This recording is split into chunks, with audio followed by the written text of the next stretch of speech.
रविवार सुबह एनसीबी के ही एक गवाह प्रभाकर सईल, इनका एक एफिडेविट सामने आता है जिसमें जो आरोप लगाए जाते हैं वो काफ़ी सनसनीखेज होते हैं। एक आरोप होता है कि किस तरह से इन्होंने सुना कि 18 करोड़ की डील हो रही थी जिसमें से 8 करोड़ रुपए समीर वानखेड़े को देने थे।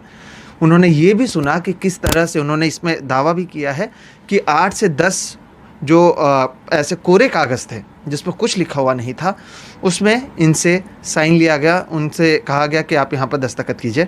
हमारे साथ प्रभाकर जी खुद मौजूद हैं। आप पुलिस स्टेशन गए, आपने प्रोटेक्शन मांगा, क्यों मांगा प्रोटेक्शन, किस चीज़ का डर है आपको?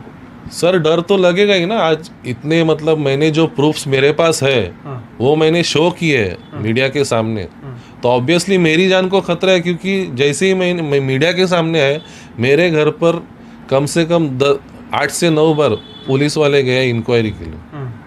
तो मुझे कहीं पर ऐसा लग रहा है कि मेरी जान को खतरा है करके। जी, एक बात करते हैं हम उस रात की जिस रात का जिक्र आपने किया। आपने ये सारी चीज़ें जो कहीं कि 25 करोड़ रुपए की डील सुनी, क्या था वो पूरा मामला, अगर उसके बारे में आप बताएं। 25 करोड़ की डील के बारे में मैं आपको इतना ही बताना चाहूँगा। अराउंड 2:30 कुछ बज रहे थे, मैं नीचे ही खड़ा था एनसीबी ऑफिस के सामने। तो मेरे को फ़ोन आया, गाड़ी, मतलब गाड़ी सामने ही खड़ी है, आप आ जाओ।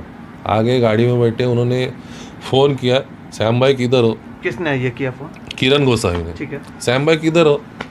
तो एनसीबी से थोड़ा 500 मीटर की दूरी पे एक लेफ्ट टर्न है, वहाँ पर ऐसा टर्न के यहाँ पर गाड़ी रुका के रुक गए। तो पीछे से एक इनोवा क्रिस्टा आ गई वाइट कलर की, उसमें वो श्याम सर थे। लेकिन मैंने उनको पहली बार ही देखा था, इससे पहले कभी मतलब आज 3 महीने से उनके साथ काम कर रहा हूँ, लेकिन कभी श्याम सर को उन्होंने कॉल किया है ये कभी मैंने देखा नहीं।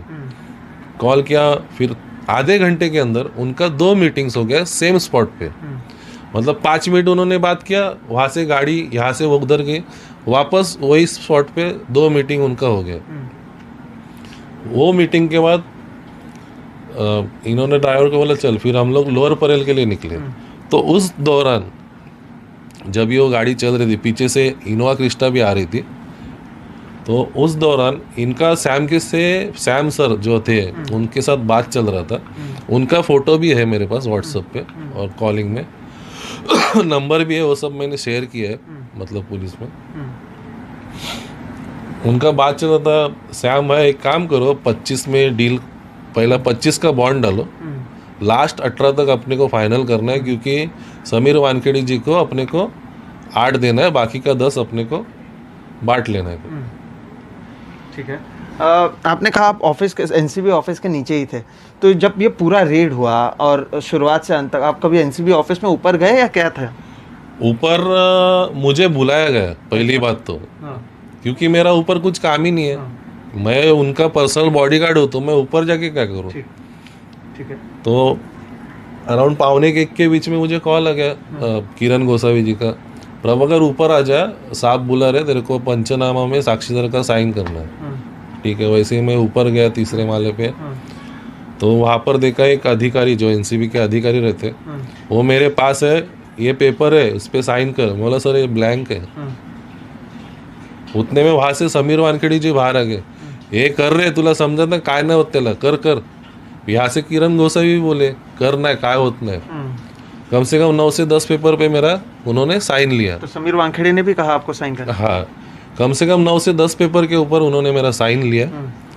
साइन लेने के बाद उन्होंने मुझे आधार कार्ड पूछा, तो मैंने बोला यहाँ पर कुछ ये होने वाला है, तो कुछ तो मुझे ऐसा मन में लगा, तो मैंने सीधा बोला सर एक काम करो ना, मेरे पास सॉफ्ट कॉपी आपका व्हाट्सअप नंबर दे दो, मैं तुरंत आपको व्हाट्सअप करता हूँ। समीर सालेकर करके उनका नाम है, जो एनसीबी के अधिकारी है, उनका नंबर लेके मैंने मोबाइल में सेव किया और उनको मैंने मेरा आधार कार्ड व्हाट्सअप किया। ये क्या वही समीर सालेकर हैं जिन्होंने आपसे साइन लिया था या वो अलग? हाँ, वही सालेकर है जिन्होंने मेरा पेपर पे साइन लिया। अच्छा, तो एक बात बताइए, आपने कहा कि जब वो आपको बुलाया गया तब आप ऊपर गए, तो क्या आपको पता था कि आप इसमें गवाह बनाए जाने वाले हैं या नहीं बनाए जाने वाले हैं? आपको क्या पता था? इस बात की मुझे कुछ भी जानकारी नहीं थी। पहली बात तो ये है, जब भी मुझे बुलाया गया तभी मुझे पता चला कि ये पंचनामा पे मेरा साइन ले रहा है, और सर ने मुझे कॉल करके बोला था ऊपर आ जा, तुझे साहब बुला रहे, वो पंचनामा पे साक्षीदार पे तेरा साइन लेना है करके। अगर मैं साइन जनरली अगर कोई भी जैसे कि आप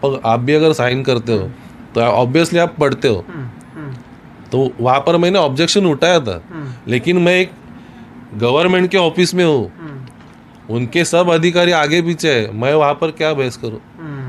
तो फिर मैंने साइन कर दिया, लेकिन व्हाट्सएप के लिए मैंने उनका नंबर ले लिया, फिर उनको मैंने सॉफ्ट कॉपी भेजा। ठीक है, अभी हम वही एफिडेविट की बात करते हैं। उसमें आपने कहा कि आपको पहले तो किरण गोसावी ने बताया था कि 2 तारीख को यहाँ आना है।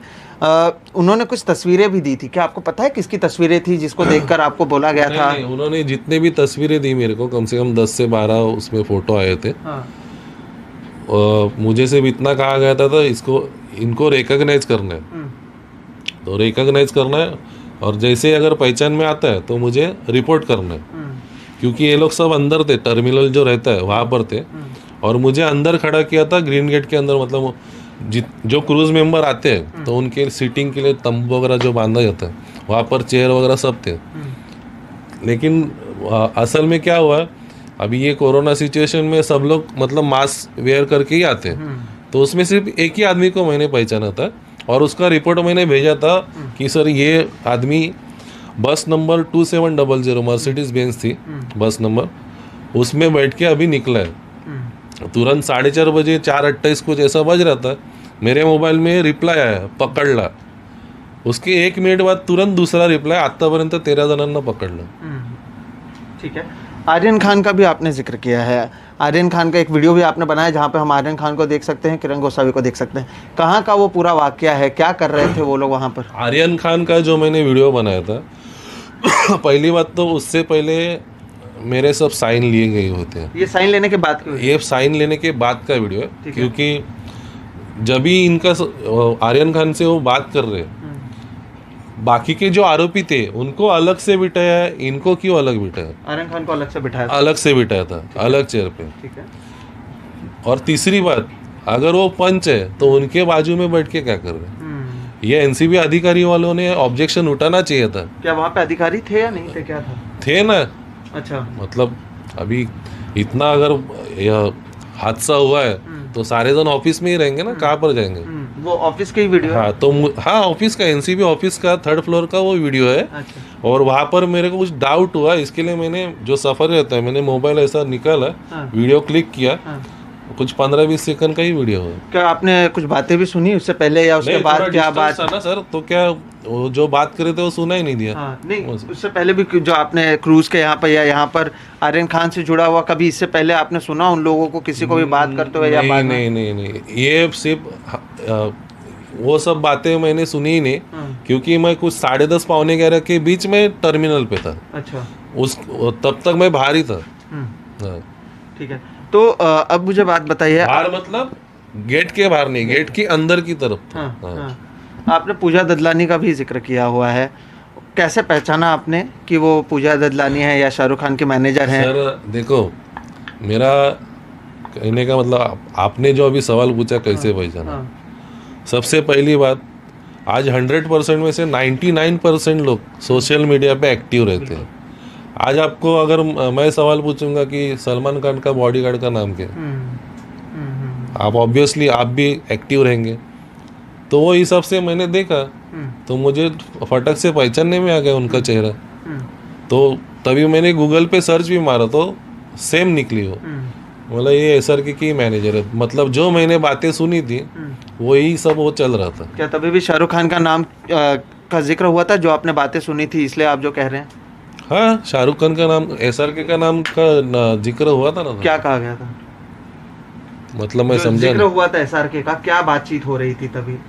उनका सिर्फ इतना ही कहना था कि SRK की जो मैनेजर है, मतलब सैम का और उनका बात चल रहा था कि एक काम कर, तू 25 का बॉन्ड डाल। SRK के मैनेजर? हाँ, 25 का बॉन्ड डाल, लास्ट 18 में फाइनल कर, क्योंकि अपने को 8 समीर वानखेड़े साहब को देना है। ठीक है, ठीक है। अब मुझे बताइए कि आपने साइन कर दिया, सब कुछ हो गया, पैसों का बैग किससे लेने गए थे आप, और वो बैग कितने पैसे थे, कहाँ से लेकर आए, क्या कुछ किया? सुबह 7 बजे के करीब हम लोग वाशी पहुँचे रिटर्न। मैं थोड़ा फ्रेश वगैरह हो गया, क्योंकि रात भर हम लोग दिन भर जो सिचुएशन में थे पूरा थका हुआ था। मैं तुरंत फ्रेश हो गया। इनका तो आधे घंटे के अंदर तुरंत मुझे कॉल आ गया, क्योंकि जैसे कि मैंने बताया 24 घंटा में ड्यूटी, मेरा रहना खाना सब उनके पास ही था। तुरंत मुझे कॉल किया, तू निकल अभी, तेरे को महालक्ष्मी जाना है, आगे का मैं पूरा सब बता दो तेरे को। ड्राइवर को लिया, बोला चलो अर्जेंट एक काम है। फिर मुझे बोला गया तेरे को महालक्ष्मी से 50 लाख रुपीस कैरी करने हैं, वहाँ पर ज़्यादा देर रुकना नहीं, मैं तेरे को लोकेशन भी बता दो, मेरे कांटेक्ट में रहेगा, मोबाइल तेरा चार्ज है ना? बोला हाँ सब है, आप टेंशन मत लो। फिर जैसे ही वर्ली नाका पहुँचे ना, मुझे बोला कि ताड़देव रोड पे इंडियाना करके होटल है, वहाँ पर जा, एक गाड़ी खड़ी है 5102। तो तभी मैंने देखा हाँ गाड़ी तो खड़ी है फाइनल नंबर। मैं गाड़ी से उतरा, उन्होंने 2 कपड़े की थैली दी मेरे पास, वो जैसे ही लिया मैं गाड़ी में बैठ के वहाँ से निकल गया। कौन दिया आपको पता है किसने दिया वो? सर वो नए चेहरे थे, दो लड़के थे वो। 2 लड़के थे? हाँ, अराउंड उनका एज 25 से 30 साल का ही रहेगा, ज़्यादा। 25 से 30 साल के, मतलब यंग लड़के थे? हाँ, यंग लड़के थे। अच्छा, अब एक बात बताइए, आपने सब कुछ कर दिया, साइन कर दिया, उसके बाद उस पैसे में से भी बाद में आपने किसी और को पैसा दिया, वो गोसावी के पास, आपने वहाँ से बैग कलेक्ट किया, आगे क्या कुछ हुआ? बैग कलेक्ट करने के बाद मैं सीधा वाशी के घर पे निकल गया। तो 11:15 के करीब में जैसे मैं घर पे पहुंचा, मैंने देखा कि किरण गोसावी और उनकी वाइफ पूरा बैग पैकिंग कर चुके थे। मेरे को बोला हम लोग जा रहे हैं, तू इधर ही रुक, मैं तेरे को बता दूँ क्या करना है। तो शाम को 4:30 बजे के करीब मुझे कॉल आया कि किधर है? बोला घर पे हो, आपने ही बोला था ना घर पे रुक करके। ठीक है, वाशी ब्रिज के इधर आ जा फटाफट। मैं गया, उसके तुरंत 2 से 5 मिनट में मेरे को दूसरा कॉल आ गया, ये इनऑर्बिट मॉल जो है वाशी का, वहाँ पर मेरे को मिल। वहाँ पर मैं गया, खड़ा था, उतने में इनका गाड़ी आ गया, जो गाड़ी मतलब रेंट पे चला देते, मतलब पिछले 1 महीने से वही सेम गाड़ी है, MS12JG 3000 नंबर करके उनका गाड़ी का। तो वहाँ पर ये लोग आ गए, मुझे अंदर बिठाया, उन्होंने वो पॉलीथीन मेरे को रिटर्न दिया, जो पैसे का बैग था वो। मेरे को कहा गया तू निकल चर्च गेट के लिए, सैम सर तेरे को कॉल करेंगे, उनके हाथ में ही दे दे। मैं वहाँ से मैंने ओला बुक किया, मैं चर्च गेट के लिए निकला, और फिर सैम सर का बीच में ही कॉल आ गया कि उन्होंने बोला एक काम कर, ट्राइडेंट के इधर मिल। फिर मैं वहाँ पर गया, वो लेन में मैं खड़ा था, क्योंकि डायरेक्ट मैं गाड़ी से छोड़ नहीं सकता हूँ, जो ओला बुक की थी। तो पीछे से इनोवा क्रिस्टा आ गया, मैंने गाड़ी छोड़ दिया, फिर उनके गाड़ी में बैठ गया। उन्होंने पूरा कैश गिना, उसमें सिर्फ 38 लाख निकले। उन्होंने मुझे एक ही सवाल पूछा, प्रभाकर ये तो 38 है। बोला वो आप किरण गोसावी से बात करो, मैं यहाँ पर ही बैठा हूँ, आप टेंशन मत लो। उन्होंने बात किया तो किरण गोसावी ने बोला अरे 2 दिन रुक, मैं करवाता हूँ। तो क्या वो आखिरी बार आप किरण गोसावी से मिले, या उसके बाद मिले, या उनसे कभी बातचीत हुई? उसके बाद क्या हुआ? उसके बाद मेरा 5 तारीख को उनसे बात हुआ था, 5 अक्टूबर। हाँ। उन्होंने बोला एक काम कर, सातारा के लिए निकल। फिर 6 तारीख को वो सब मैंने रिपोर्ट बताया हुआ है ऑलरेडी, मतलब पुलिस को, फिर भी आपको वापस एक बार बोलता हूँ। फिर 6 तारीख को हम लोग सातारा से निकले, मुंबई आ गए। मुझे बोला ये बैग ले, तू घर पे जा, मतलब साथ में सातारा गए थे? हाँ, साथ में ही था। अच्छा, साथ में ही था मैं। फिर 6-7 इधर उधर घूमे, वो सब डिटेल में आपको बाद में भी अगर चाहिए तो दे सकता हूँ, क्योंकि मैं भी अभी बहुत थका हुआ इसके लिए। नहीं समझ सकता। फिर आखिरी मुलाकात कब हुई और क्या कहा? आखिरी मुलाकात 7 तारीख की शाम को, जहाँ पर ये रुके हुए थे, PWD का क्वार्टर्स था लोनावाला में, वहाँ पर जहाँ पर ये रुके हुए थे, और मुझे इन्होंने कुछ काम दिया था पूना जाके एडवोकेट के साथ, उसको 10,000 रुपीज़ देना है, 5,000 तू रख, और उसमें से कपड़ा वगैरह खरीद ले, क्योंकि मैं 4 दिन से एक ही कपड़े पे था। तो मैंने इनरवेयर वगैरह सब, टी-शर्ट वगैरह, ये भी जो टी-शर्ट है उसमें से ही खरीदा हुआ, वो सब लिया। और PWD जैसे ही मैं क्वार्टर्स आ गया, ये तुरंत निकल गए। उसके बाद डायरेक्ट 21 तारीख को उनका मेरे को कॉल है। क्या कहा 21 तारीख को उन्होंने? 21 तारीख की उनके वाइफ का कॉल था। मुझे इतना ही बोला गया आप टेलीग्राम ऐप डाउनलोड करो, ये सर आपको कॉल करेंगे। जैसे ही मैंने टेलीग्राम ऐप डाउनलोड किया, तुरंत उनका कॉल आ गया। तो मुझे बोला गया कि किधर है, मैंने जानबूझ के बोला मैं मुंबई में हूँ करके, क्योंकि मुझे जानना था ये किधर है। मैं बोला क्या करूँ, पैसा नहीं कुछ नहीं, किधर जाएगा। फिर उन्होंने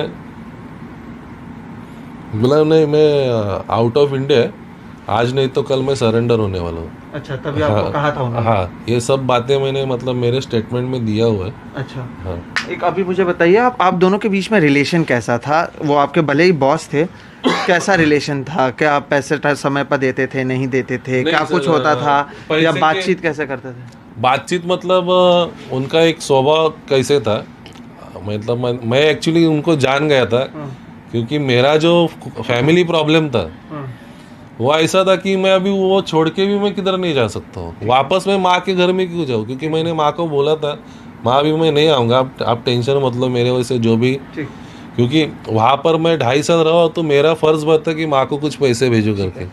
यहाँ से ही अगर मुझे कुछ नहीं मिला तो मैं उनको कहाँ से पैसे भेजता तो पैसे नहीं मिल रहे थे आपको? उस वो पॉइंट पे मैं भी आता हूँ।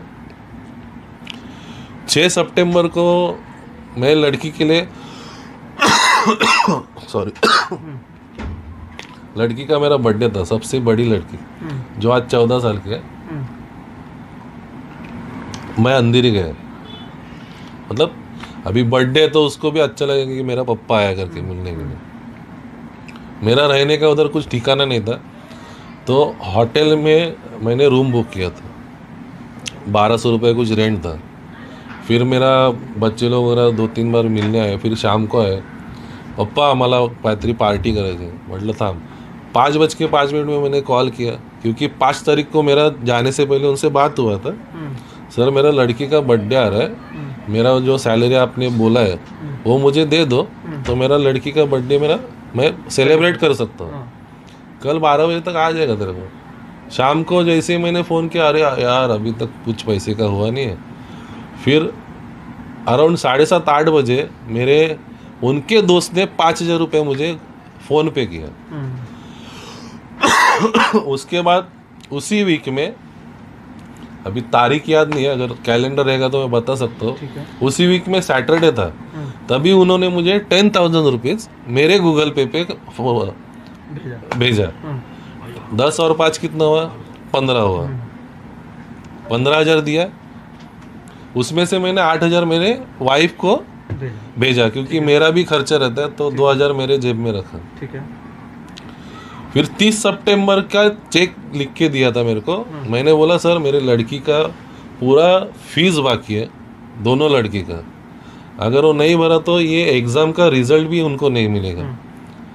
22,500 का उन्होंने मेरे वाइफ के नाम से, मैंने क्या बोला सर एक काम करो मेरे वाइफ के नाम से ही चेक दे दो, मैं मेरे अकाउंट में कभी डालूँ और वो क्लियर होगा, उससे अच्छा उसके नाम पे रहेगा तो वो सिक्योर रहेगा। ठीक है।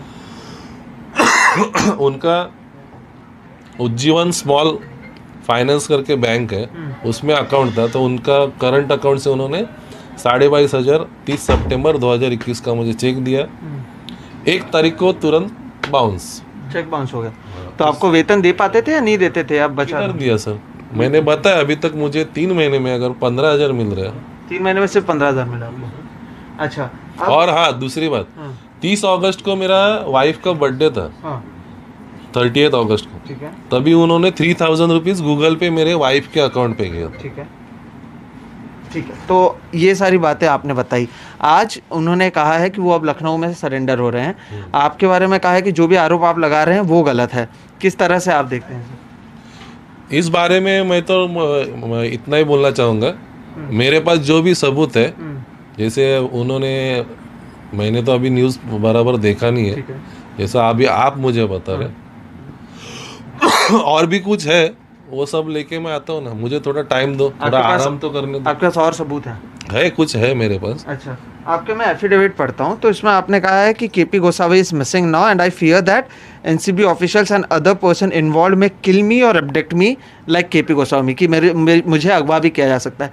ये क्यों लगा, और क्या एनसीबी के कोई अधिकारी या कोई आपसे संपर्क करने की कोशिश कर रहे थे? सर सबसे पहली बात, ये जो अभी केस चल रहा है, drug case, Aryan Khan, NCB वगैरह वगैरह, सबसे पहली बात तो उसमें पंच, पहला नाम मेरा, सेकंड जो पंच था वो वांटेड हो गया, तीसरा पंच सेफ हो गया क्योंकि वो बीजेपी का कुछ कार्यकर्ता निकला। मैं तो एक नॉर्मल इंसान हूँ, सर्विसमैन हूँ, स्वच्छ नागरिक जिसको बोलते हैं, वो एक प्रकार से स्वच्छ नागरिक की तरह मैं हूँ। तो मुझे कौन सपोर्ट करेगा? मेरे फैमिली के लिए, मेरे फैमिली के घर पे अगर पुलिस इंक्वायरी कर रही है, बार बार फ़ोन जा रहे हैं, तो मुझे किधर तो लगा कि यहाँ पर अब कुछ होने वाला है। तो इसके लिए मैंने तुरंत सब संपर्क करके ये कर लिया मैंने। ठीक है, लेकिन अब जब आपको सुरक्षा मिली है तो आप किस तरह से देख रहे हैं कि पुलिस की सुरक्षा है? हम यहाँ पर हैं तब भी पुलिस के गार्ड्स आपके साथ मौजूद यहाँ पर नज़र आ रहे हैं। हाँ, हम लोग सब ये सब बारे में कल बात करेंगे तो अच्छा लेकिन है। आपको सुरक्षित लग रहा है या क्या लग रहा हाँ हाँ, सुरक्षित लग रहा है ना। मेरे साथ भाई जी भी है, है? हाँ उनका पूरा पक्ष का सपोर्ट है, हाँ, तो अभी मैं बहुत सुरक्षित महसूस कर रहा हूँ। बिल्कुल। तो कहीं ना कहीं अब भी इनका कहना है कि और सबूत इस मामले में आने वाले हैं। इनके खुद के सैलरीज को लेकर भी सवाल है, और एक बड़ी बात जो सामने आई वो ये है कि जो 8 से 10 कागज़ों पर साइन की गई थी, उस समय समीर वानखेड़े खुद मौजूद थे और उन्होंने खुद ने कहा था इसमें साइन करने के लिए। अब इसमें ज़रूर समीर वानखेड़े पर अब कहा जा रहा है कि वहाँ पर इंक्वायरी की जाएगी। क्या कुछ सामने आता है ये देखना अहम होगा, लेकिन एनडीटीवी से बातचीत करते हुए इन्होंने बताया कि किस तरह से वो तब तक ऊपर नहीं गए थे एनसीबी के दफ्तर में जब तक बुलाया नहीं गया, और ऊपर जाने के बाद ही इन्हें पता चला कि इस पूरे मामले में इन्हें गवाह बनाया जा रहा है। मुंबई से कैमरा पर्सन राजेंद्र दयालकर के साथ सोहित मिश्रा, एनडीटीवी इंडिया।